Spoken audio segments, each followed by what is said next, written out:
training to be a local missionary? You are going to be local missionary? Try to learn the teaching of Islam, especially the Holy Quran. Right? Try to know the meaning of the Holy Quran. Right now, I've been very angry for a lot of years because I've been betrayed and hurt by people that I love, and You have been betrayed by the people you love. and physically hurt. And Yes, so this is why Allah says you love Allah more than anyone else.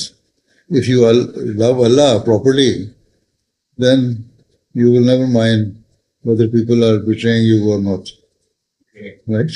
Then Allah will be your friend all the time. Right? So offer 5 daily prayer, pray to Allah Ta'ala, and seek Allah's help for every problem you face.